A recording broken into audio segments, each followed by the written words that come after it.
ਗੁਰਮੀਤ ਰਾਮ ਰਹੀਮ ਤੋਂ ਬਾਅਦ ਜਬਰ ਜਨਾਹ ਮਾਮਲੇ 'ਚ ਧਾਰਮਿਕ ਡੇਰੇ ਦੇ ਮੁੱਖ ਸੇਵਾਦਾਰ ਨੂੰ ਸੁਣਾਈ 10 ਸਾਲ ਦੀ ਸਜ਼ਾ ਤੇ 55000 ਰੁਪਏ ਦਾ जुर्माना। मोगा दी मानयोग अदालत वालों जबर जनाह मामले च धार्मिक स्थान के मुख्य सेवादार बलजिंदर सिंह नूं 10 साल की कैद और 55,000 रुपए का जुर्माना लगाया गया। 18 सितंबर 2024 नूं आरोपी बलजिंदर सिंह के खिलाफ मोगा दी महना पुलिस वालों जबर जनाह ते धमकाउण दे आरोपों तहत केस दर्ज किया गया सी। दस दे कि इस तो पहला भी बाबे खिलाफ 2 सितंबर 2024 एक होर महिला वालों जबर जनाह का मामला दर्ज करवाए जाने तो बाद पुलिस ने उसनूं गिरफ्तार कर लिया सी। एडिशनल सैशन जज की अदालत ने जबर जनाह मामले च गुरुद्वारा ठाठ चरण घाट के मुख्य सेवादार बाबा बलजिंदर सिंह नूं 10 साल की कैद और 55,000 रुपए जुर्माने की सज़ा सुनाई गई है। ये केस बाबा बलजिंदर सिंह चरण घाट ठाठ नियर जगराऊं के बाबे का केस था। ये एक लड़की जो जगराऊं की डिस्ट्रिक्ट लुधियाना की रहने वाली थी, उसने अपना बयान पुलिस के पास दर्ज करवाया था। उस बयान के मुताबिक उस लड़की को, जो बाबा बलजिंदर सिंह था, उसको थ्रेट में अपने पास बुलाता था, क्योंकि उस लड़की की फैमिली और उस लड़की का जो विश्वास था कि ये एक गुरु है, स्पिरिचुअल गुरु है, और जो हमारी कोई प्रॉब्लम्स होगी ये उनको दूर कर देगा। इसकी लड़की की फैमिली वहाँ जाती थी। फिर इसके ब्रदर की कोई प्रॉब्लम आई, जिसकी वजह से ये लड़की बाबा जी के पास गई कि मेरे ब्रदर की कोई प्रॉब्लम है, तो आप बाबा जी इस पर हम पर कृपा करो।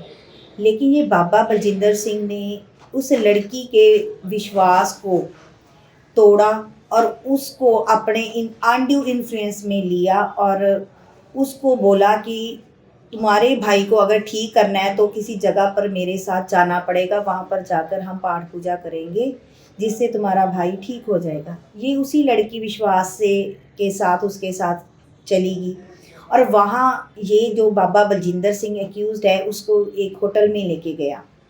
वहाँ पर उसने इसके साथ इसकी मर्जी के बिना रेप किया और उसके बाद भी उसको अपने डेरे में बुलाता रहा।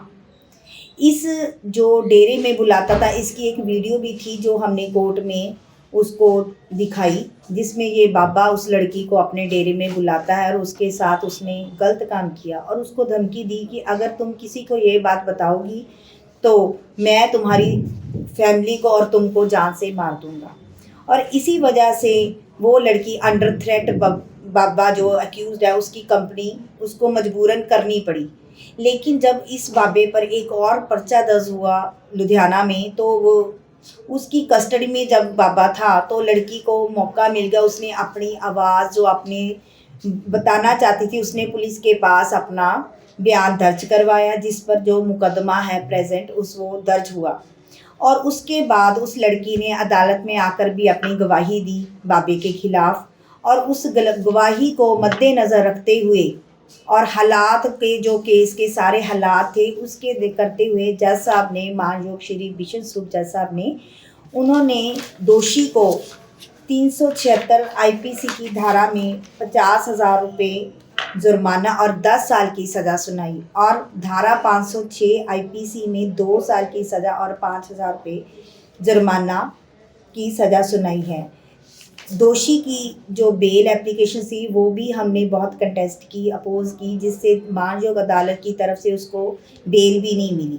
जो दोषी था वो पहले दिन से, जब उसकी अरेस्ट हुई 20/9/2024, तब से ये कस्टडी में ही था।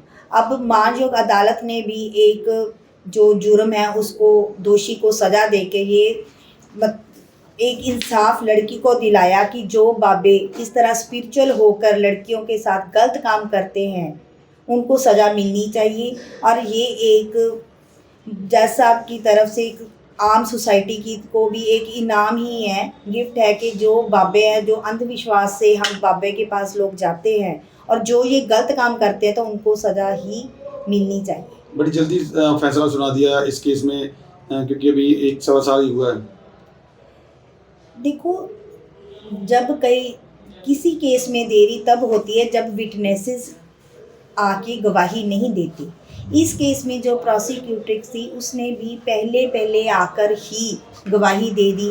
साथ ही जो इसकी आईओ थी या मेडिकल के जो डॉक्टर्स थे उनकी गवाही भी हमने, जैसे जैसे इस केस में समन गए सभी विटनेसेस उसी डेट पर आ गए, जिसकी कारण ये गवाही जल्दी से जल्दी हो गई और इसका फैसला भी फिर उसी तरह जल्दी से हो गया।